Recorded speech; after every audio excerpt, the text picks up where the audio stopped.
Otca i Sina i Svetoga Duha. Amin. Bog da vas blagoslovi, braći i sestre, nazdravljujem praznik Mladenaca i nazdravljujem početak nedelje Svetog Jovana Lesičnika. Evo, čujemo Sveto evanđelje o vinogradu i radnicima u vinogradu. Kako je Gospod jedne najavio u 3. čas, jedni u 6, jedni u 9, jedni u 10. čas, jedni u 12. i svakome je dao isto. Šta to znači? Gospod milostiv, da on ljubi sve nas i da je došao radi spasenja ljudi. Tako da ovde i na drugim mjestima što se pojavlja ta priča, ovi sad šta tražu u crkvu, kad smo mi ovde trpili torture, njih nije bilo nigde. Nego su se sad pojavili i mole se Gospodu i ne može tobožno u crkvu da se uđe od takvih ljudi. Mjesto da se obraduješ što je čovjek se obratio Hristu Gospodu i došao je u dom Oca našega nebeskog. A naš Otac nebeski je milostiv i on prima svakoga i govori: mnogo je pozvanih, ali je malo izabranih. Treba da se trudiš da budeš taj koje Bog zna po imenu i koje Gospod ljubi. I naš Bog je čudotvorac, spasitelj sveta. Vidimo dok je bio Gospod Isus Hristos, on je savršeni Bog i savršeni čovjek. I kad kažeš: Gospod Isuse Hriste, Bože naš, pomiluj nas, ispovedaš 7 vaseljenskih sabora. Vidiš, kad je bio na nekom mestu u vreme života svog na zemlji, pristupa mu Otac i kaže mi: molim te, pomozi sinu mome. A sin je nem i đavo ga lomi i baca u vatru, u vodu i pada i muči se. I kaže mu Gospod: ako veruješ, pomoći ti. A on odgovori: verujem, Gospode, pomozi mome neveru. Znači, ta iskrenost, i on je pokazao svoju veru, razumeš, da mu Gospod ukrepi, da mu ukrepi veru. I Gospod govori tome: nemam demonu, izađi iz njega. I on izađe.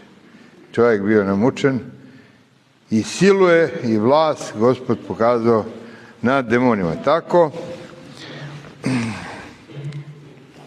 Tako da i dan danas je taj isti Bog, samo što sedi sa desne strane Boga i Oca. I ako zavapiš za bilo koju muku i strast za sebe ili za nekoga bliskoga i kažeš: Gospode, verujem, pomozi mom neveruj, zavapiš iz srca, Gospod će ti pomoći. Još danas je praznik 40 sevastijskih mučenika postradalih u jezeru. I samo je jedan izašao iz jezera i odrekao se Hrista. Međutim, čuvar, kad je vidio kako padoše venci i kako svetlost se pojavila, on uđe u jezero i postradaše on mučenički, da taj broj sevastijskih 40 bude neokrnjen. Sad neko misli da su mladenci praznik novobračnih. To nije praznik novobračnih, to je praznik sevastijskih mučenika. I molitvama njihovim Gospod daje veliku utehu čitavom svetu. Neka vas Gospod ukrepi da nastavite ovaj post, da se molite Gospodu, da volite jedne druge i pazite, ako postiš, a neprestano se gneviš i mrziš nekoga, taj post nije pravilan. Mnogo je važno u vreme posta i pre posta i posle posta da imaš mir sa Bogom i sa ljudima. A mir sa Bogom se stiče tako što će da se pokajemo, da ispovedimo iskreno svoje grehe i da dobijemo razrešenje od sveštenika. I da tražimo oproštaj od braće ili sestara kome smo što sagrešili.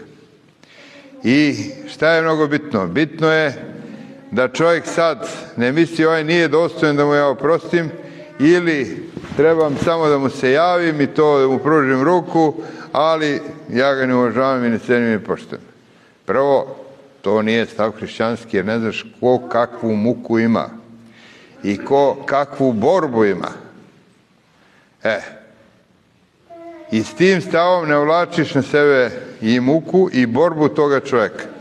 Sad kad dođe ta muka i ta borba toga čovjeka, pitanje je da li ti to možeš da nosiš.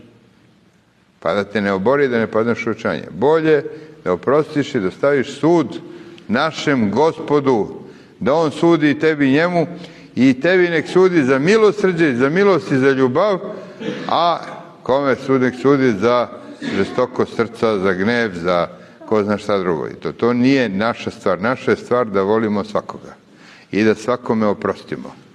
I da bi mogli Gospodu da stojimo i da stojimo pred Gospodom i da se molimo Gospodu i da kažemo: Gospode, verujem, pomozi mome neverju, vrlo je važno da nemaš mržnju i zlobu ni prema kome. I taj post onda tvoj telesni će da bude plodonosan. Jer telesni post bez promjena misli, bez iskrenog pokajanja, bez milostivog srca, skoro da ne znači i ništa. Maltene neka dijeta. A postiš i ovaj post vaskršnji, se nadamo da dočekamo vaskrsenje Hristovog i da Gospod izlije blagodat Duha Svetog u nas i da obnovi srca naša i duše naše Duhom Svetim, da možemo da budemo Hristovi ljudi, da bude Hristos u nama i mi u Gospodu. Kad je Hristos sa nama, niko nam ništa ne može. I kad imaš Hrista u srcu, iako si u paklu, bit će ti lepo. Dobro.